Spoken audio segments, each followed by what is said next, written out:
The test is in 4 parts: Part 1, Part 2, Part 3, and Part 4. Now look at Part 1. Part 1. You'll hear a mother, Shirley, talking to Kate, an admissions officer at a school. First, you'll have some time to look at questions 1 to 3.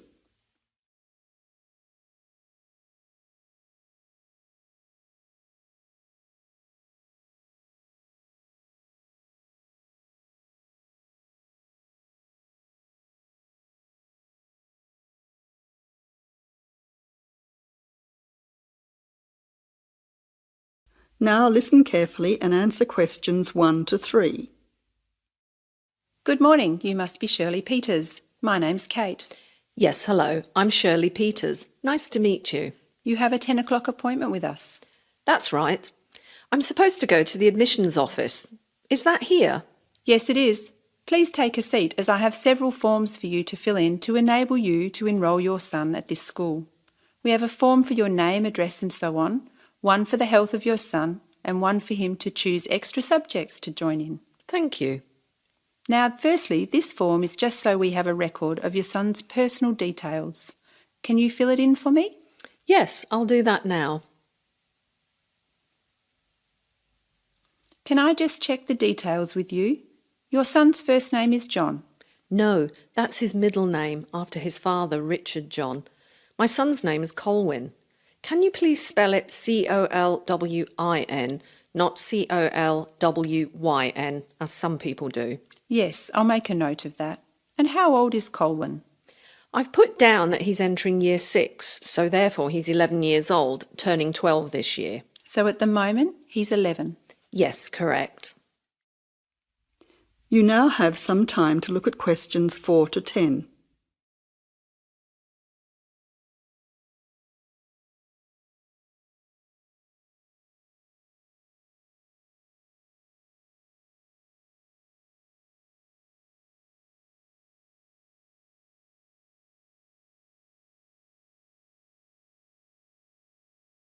Now answer questions 4 to 10. Let's move on to your address. Do you live at 7 Watley Crescent, Mount Lawley? Yes, that's right. The street is spelt Whatley Crescent in Mount Lawley. Yes, I can see you've written that. Which phone number is best to contact you on? Well, I'm out and about doing things during the day, so probably my mobile rather than the home number. So that's 041 3325 888. Yes, 041 3325 888. Secondly, can you complete this form regarding your son's health? Yes, I'll do it for you now. Thank you. Now, can I go through the more important areas of this form with you to make sure our information is accurate? Yes, of course. Is your son taking any medication at the moment that the teachers will need to be aware of? Yes, he has asthma, so he will be carrying his puffer in his school bag. So he has a puffer. Is he allergic to anything? Yes, peanuts. Actually, he should avoid all types of nuts. That's okay, because we have a policy of not having any nuts in our school. Is there anything else that you think we should be aware of? As I've written down, he also wears glasses, which he needs to keep on all the time. I'll highlight that section on the form so his teacher will know about his glasses. Finally, this school has a wide range of interesting subjects that your son can participate in. Could you mark on this form what your son would like to do? Yes, certainly. Here you are. Firstly, it seems your son is particularly interested in football, so I'll make a note of that. Secondly, with regard to music, would you like him to start learning the piano in music class? Yes, that would be fantastic. Now, turning to art, I'll let his art teacher know that he likes drawing cartoons. Wonderful. Finally, let's look at languages now.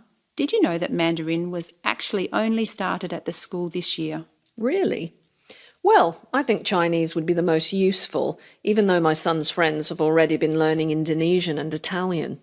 Well, now we have all the information we require about your son. We hope he enjoys himself at our school. I'm sure he will. That is the end of Part 1. You now have half a minute to check your answers.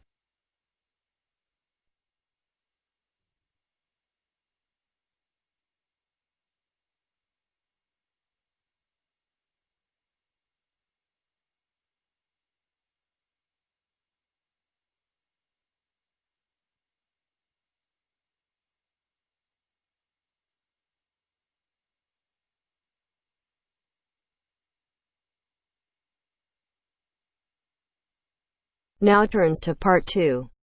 Part 2. You'll hear a TV program on an organisation of environment protection. First, you have some time to look at questions 11 to 15.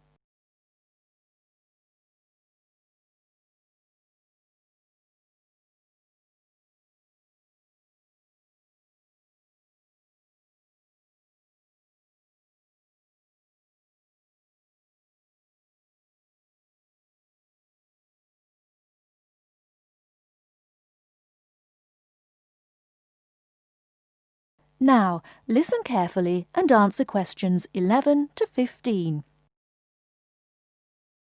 Today in our studio is Sue Gent, a staff member of Clean Up Australia. Thank you, Tony. As we know, the mission of Clean Up Australia is to inspire and work with communities to clean up, fix up and conserve our environment. Now, we are launching Say No to Plastic Bags campaign. The focus is to enable shoppers and retailers to reduce the number of plastic bags handed out at checkouts. How much do you know about plastic bags? Plastic is a recyclable resource. They are manufactured from non-renewable resources like oil and gas. The embodied petroleum energy contained in 8.7 checkout bags is enough to drive a car 1 kilometre. If plastic is not recycled, this embodied energy is lost from the resource chain. An estimated 36,700 tonnes of plastic bags are disposed of in landfill sites throughout Australia each year. Australians dump 4,000 recyclable plastic bags into landfills every minute. How does plastic litter harm the environment? Many thousands of seabirds and marine mammals die every year around the world as a result of plastic litter. When the animal dies and decays, the plastic is free again to repeat the deadly cycle. There are 2 reasons that plastic bags are particularly problematic in the litter stream. Firstly, they last from 20 to 1,000 years. Secondly, they escape and float easily in air and water, travelling long distances. Now, any questions from you? Before you hear the rest of the talk, you have some time to look at questions 16 to 20.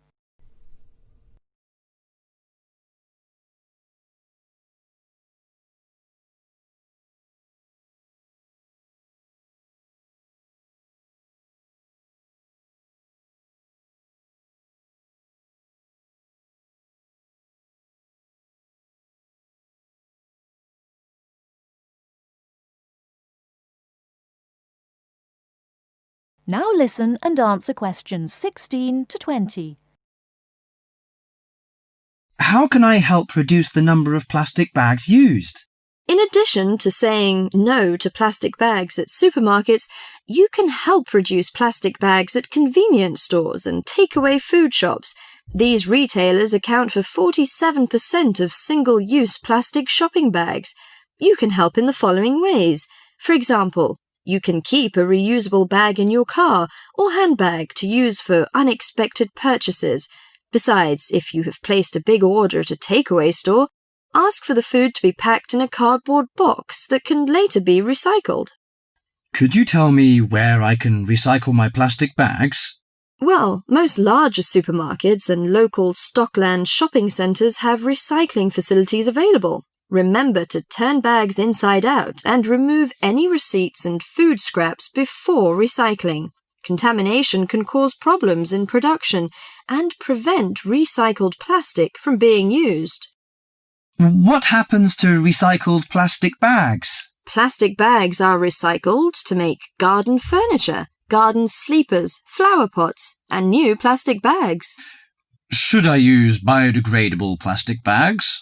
A biodegradable product is one that breaks down safely, by biological means, into the raw materials of nature and disappears into the environment. There is currently no Australian standard for biodegradable plastic bags. This means there is no guarantee that bags will completely break down, as claimed by their manufacturer. Until an Australian standard has been developed and these bags have been tested, Clean Up Australia cannot recommend using plastic bags that claim to be biodegradable. Overall, do our best to refuse, reduce, and reuse plastic bags whenever possible. If you throw plastic bags away, tie them in a knot. This limits the chance that they'll blow out of a bin or blow away in landfills. By following a few simple steps, we can stop plastic bags from blocking our drains and creeks, injuring our precious marine life, and harming our wildlife. That is the end of part 2. You now have half a minute to check your answers.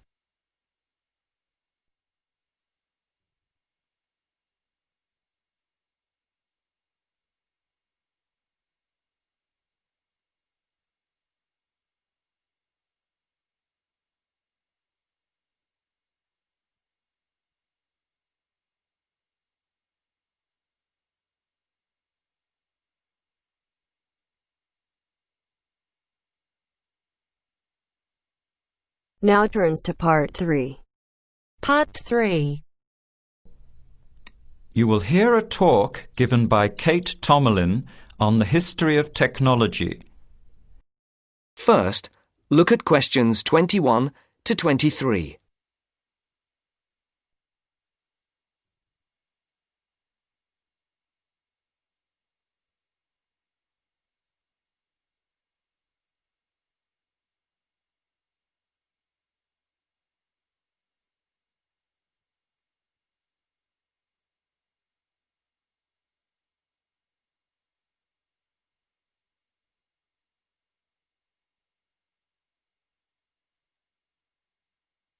As you listen, answer the questions. Our talk today in this History of Technology series is about a feat of anti-engineering from the late 19th and early 20th century that is still very much with us today and that is linked with the history of the typewriter. It's the QWERTY keyboard.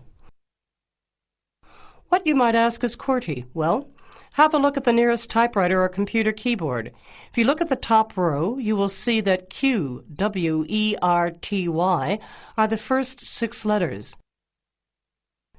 Did you ever think when you were learning to type about why the letters on the keyboard are distributed the way they are? Here's the story. It all has to do with the history of the typewriter. Typewriters existed since the early 1700s, but the first commercially practical system came into being in 1873. The typewriter is one of America's greatest unsung inventions. While the telephone, automobile, and airplane sped up communications and transportation, the typewriter did the same thing for the written word. But few people paid much attention, possibly because they were too busy reading what the typewriter had written about all the other inventions. The first typewriters had the keys laid out in alphabetical order, but this system had problems. Some keys that tended to be typed together were physically close. This made the type bars hit each other and get stuck. Typewriters in 1873 jammed or got stuck if the keys next to each other were hit in quick succession. To solve this problem, in 1878, the QWERTY keyboard was developed, spacing frequent letters away from each other and therefore reducing the number of jams.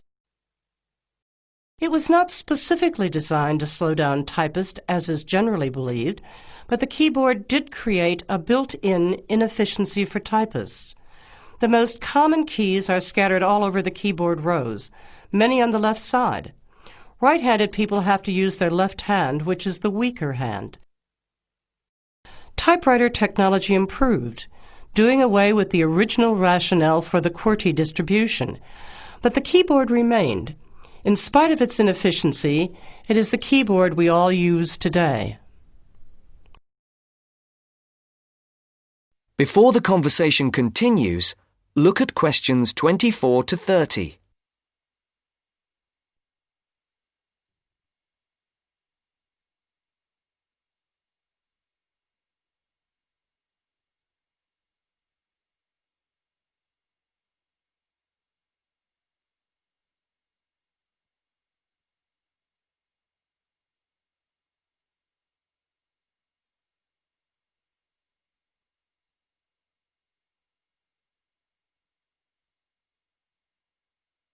Now listen to the second part of the discussion.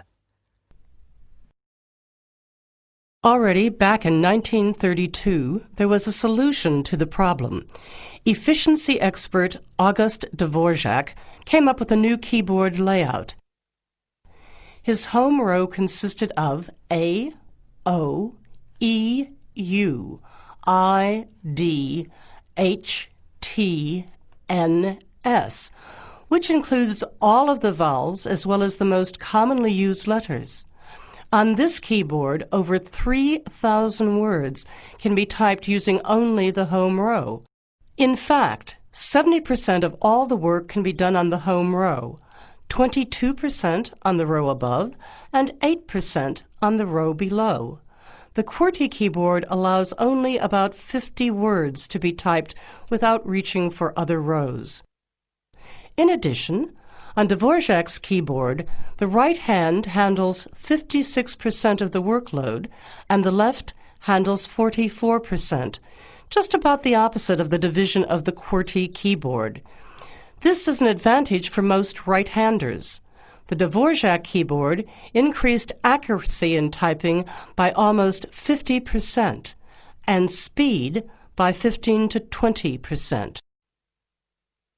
How much labor did this Dvorak layout save?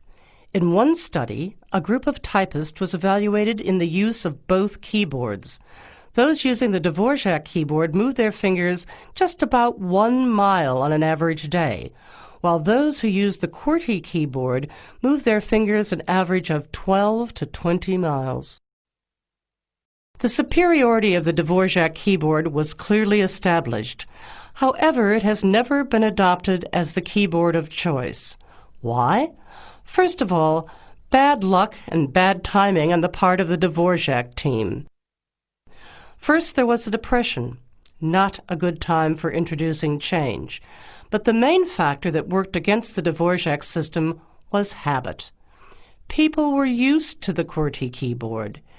Computers today could easily switch the arrangement of letters to the Dvorak layout, but it seemed that because of habit, the QWERTY layout remains dominant. People felt comfortable with the keyboard they learned on, so it was the established patterns of hundreds of millions of typists, manufacturers, typing teachers, and typewriter salespeople that have crushed all moves toward keyboard efficiency for over 70 years. It looks like QWERTY keyboard may be with us for a long time yet.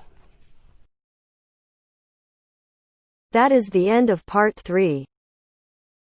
You now have half a minute to check your answers.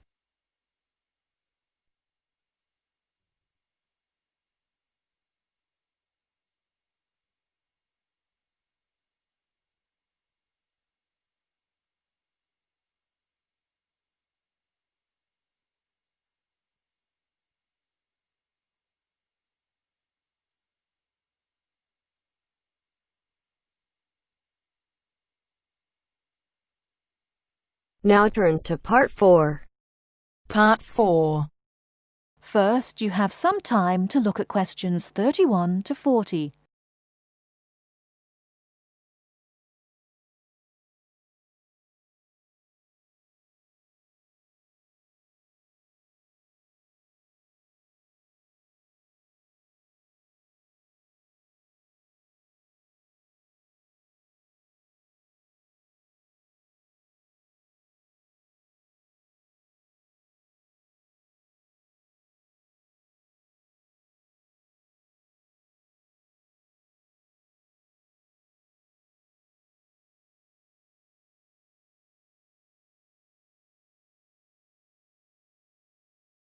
Now listen carefully and answer questions 31 to 40.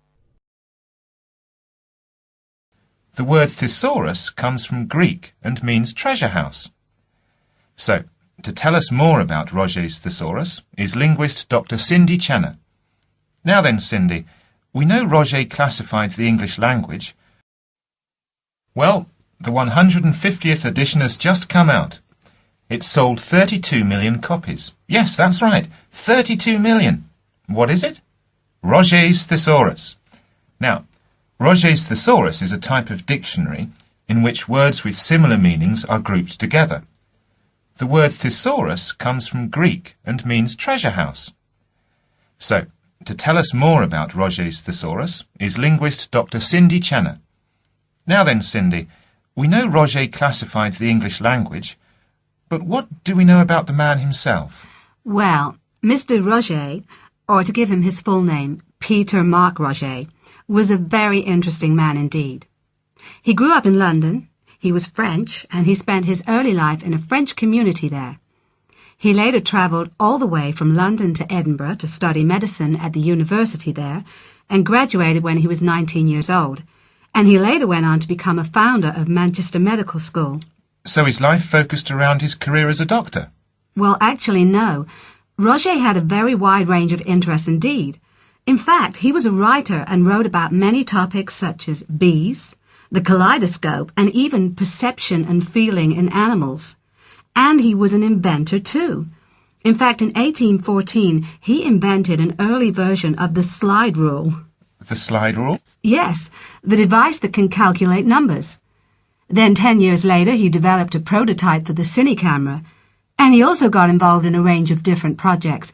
For example, he became head of a commission investigating London's water supply, and he developed a method of water filtration through sand. And he was involved in the area of education. He was one of the founders of London University.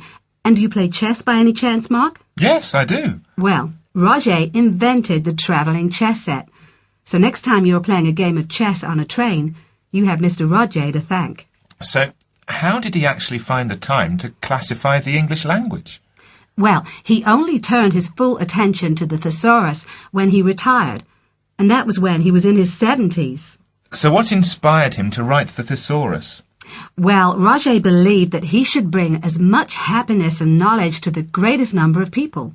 So, during his career as a doctor, he gave free treatment to patients who couldn't afford to pay. We also know that he set up a clinic to help poor people to recover from operations and serious illnesses. Basically, he wrote the thesaurus to help people learn. He aimed to help those who needed practice in writing. He believed that writing skills would help people become more independent and lead happier lives. How popular is the thesaurus today?